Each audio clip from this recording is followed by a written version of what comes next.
పడయప్ప అంటే ఇది తెలుగులో మరి నరసింహ నరసింహ అవును. నరసింహ నాదారు రాదారు అంటాడే అదే అది కూడా పెద్ద హిట్ సార్ సినిమా. పెద్ద హిట్, మామూలు హిట్ కాదు కదా. బాగా. నాకు తెలిసి ఆ సినిమాతోనే రమ్యకృష్ణ గారికి బాగా పేరు వచ్చింది. చాలా మంచి నీలాంబరి అనే క్యారెక్టర్ యాక్చువల్లీ ముందు మేల్ వెర్షన్ అనుకున్నారు విలన్. నేను ఎంటర్ అయ్యే టైంకి ఎప్పుడైతే రజనీకాంత్ గారు నేను కలిపాడు రవికుమార్ గారు మనం తీసుకెళ్ళి అవి విన్నాక నాకు ఫీమేల్ అయితేనే బెటర్ అండి అంటే అంతకుముందు ఘరానా మూడు సినిమా ఉంది నాకు తెలుగులో వచ్చింది, తమిళ్లో వాళ్ళు చేశారు, అది విజయశాంతి, ఇక్కడేమో నగ్మ.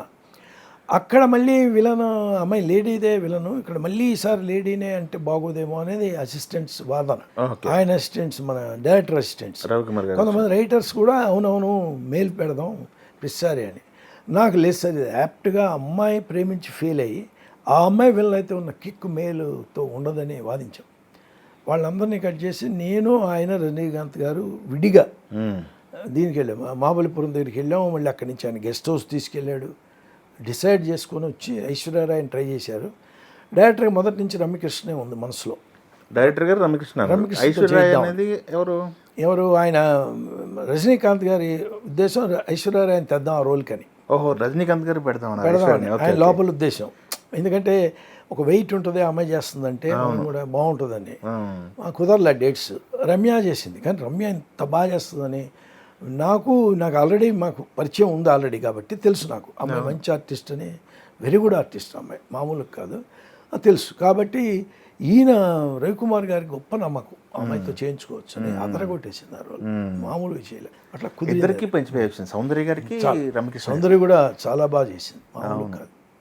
పని పిల్లగా వచ్చి అమ్మాయి భార్య అవటం, మంచి రిచ్ లేడీ అయ్యి కూడా అమ్మాయి తన లవ్ కోసం 16 ఏళ్ళు ఖాళీ కూర్చుని అదే క్యాసెట్ చూస్తూ కడుపు మండిపోయి పగలా తీర్చుకుంది అనేది.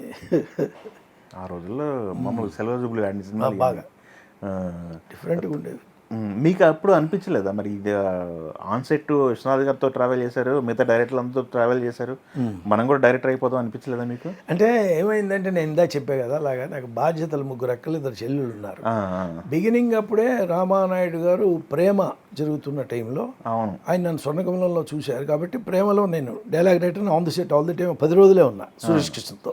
పూర్తిగా ఉండాలని భాషను ముందే చెప్పేశా. 35 రోజులు షూటింగ్. బట్ 10వ రోజు అయిపోయాక ఒక పార్టీలాగా ఇచ్చారు డిన్నర్. ఆయన వచ్చి అడిగారు, ఏమైనా షిండే అడుగుతారు. షిండే అంటే కో డైరెక్టర్ ఉండేవాడు వాళ్ళ పర్మనెంట్ ఆ కంపెనీకి, తర్వాత డైరెక్టర్ అయ్యాడు, చనిపోయాడు, ఇప్పుడు లేడు.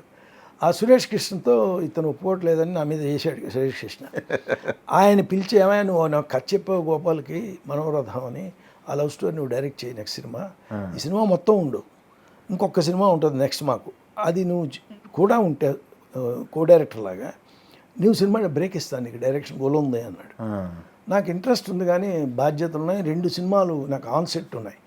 కృష్ణ గారు అన్నదమ్ముడు చేయాలి, అప్పుడు మౌన పోరాటం నేనే చేయాలి, చేస్తున్నా కూడా ట్రీట్మెంట్లు వ్యవహారాలు.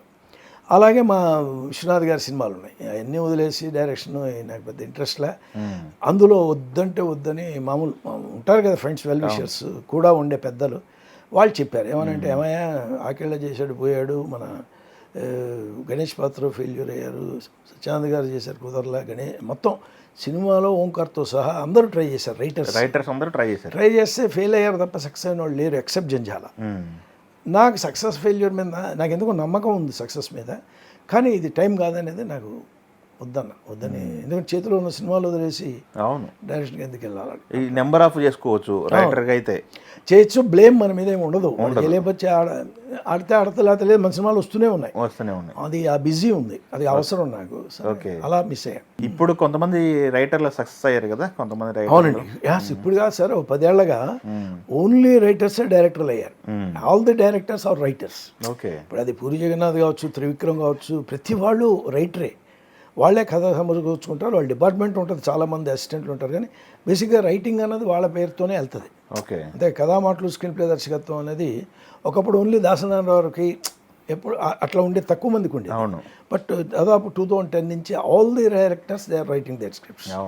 కథా మాటలు స్క్రీన్ ప్లే దర్శకత్వం ఎక్కువ ఇవాళ విడిగా అసలు రైటింగ్ ఫ్యాకల్టీ అనేది తక్కువ. సాయిమాధవ్ బుర్రా వచ్చి 10 ఏళ్ళైంది, ఇంకో 2వ రైటర్ ఇప్పట్లో అంత పెద్ద పేరు ఎవరికి రాలా, అంటే అవసరం లేదని. Every director is writing his own script, or అతను ఓన్ టీమ్ ఉంటుంది, వాళ్ళు హెల్ప్ చేస్తారు. ఎవరికి వాళ్ళు డైరెక్టర్ అవ్వాలని ట్రై చేసేవాళ్ళే తప్ప రైటింగ్ అనే ఫ్యాకల్టీ కంపారిటివ్గా తగ్గిపోయింది. తగ్గింది ఆ డిపార్ట్మెంట్ తగ్గింది. తగ్గింది బాగా, ఎవరికి సరదా లేదు.